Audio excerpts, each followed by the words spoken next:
পৃথিবীতে ইসলামের সর্বপ্রথম শহীদ কে বলতে পারবেন? সুমাইয়া রাদিয়াল্লাহু তাআলা আনহা। তিনি কোন পুরুষ মানুষ ছিলেন? তাহলে মহিলা মানুষ ছিলেন। তাহলে ইসলামের জন্য যিনি শাহাদাত বরণ করতেন, সর্বপ্রথম শহীদ হয়েছেন, তিনিও একজন নারী। আল্লাহ সুবহানাহু ওয়া তাআলা লক্ষ লক্ষ নবী রাসূল, অগণিত নবী রাসূল এই পৃথিবী থেকে চলে গিয়েছে, তাদের দৃষ্টান্ত দিলেন না, একজন নারীর দৃষ্টান্ত বর্ণনা করে বলছেন, হে ঈমানদারগণ, ওই নারীর মতোই মানানো। সুবহানাল্লাহ।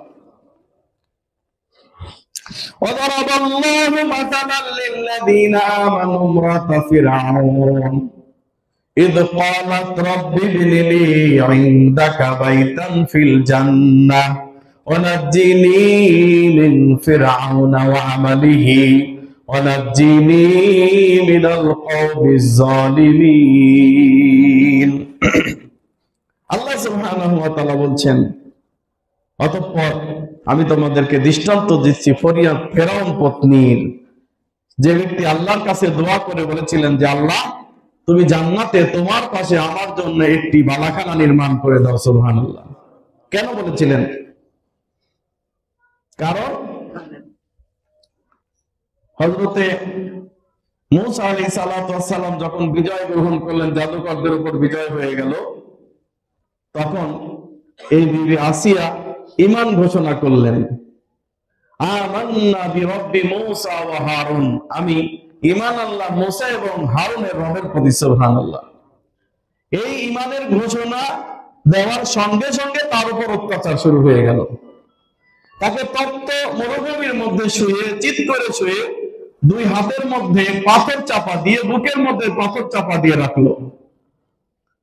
এত কষ্ট, এই কষ্টে তিনি বলে উঠলেন, আল্লাহর কাছে প্রার্থনা করলেন, আর আল্লাহ বললেন, হে আমার ফেরেশতারা, এই বিবি আসিয়ার খুব কষ্ট হচ্ছে, তোমরা তাকে ছায়া দান করো। বলেন সুবহানাল্লাহ।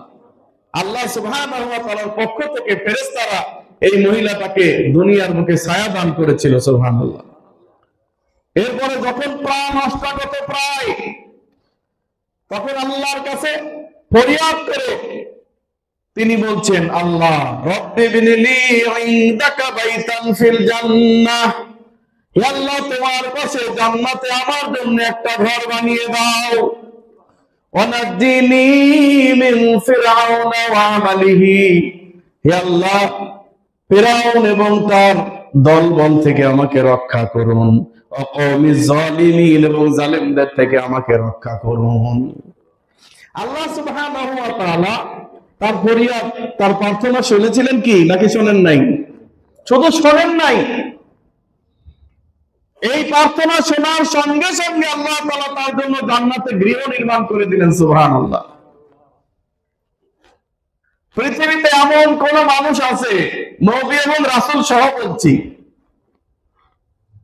এমন কোন মানুষ আছে যে পৃথিবীতে বসে থেকে বা পৃথিবী থেকে ডাইরেক্ট জান্নাত দেখেছে? এমন কোন মানুষ আছে?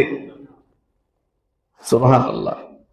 এই একমাত্র বিবি আসিয়া, কোন নবীও দেখে নাই পৃথিবীতে বেঁচে থেকে জান্নাত, বা দুনিয়া থেকে কেউ জান্নাত দেখায় নাই, অথচ আল্লাহ সুবহানাহু ওয়া তাআলা তাকে এই পৃথিবীর বুক থেকে জান্নাত দেখিয়ে দিয়েছেন। সুবহানাল্লাহ। যার কারো সৌভাগ্য হয় নাই। হ্যাঁ, নবী সাল্লাল্লাহু আলাইহি ওয়াসাল্লাম মিরাজে গিয়েছিলেন, তখন তিনি দেখেছিলেন, দুনিয়া থেকে দেখেন নাই। সুবহানাল্লাহ।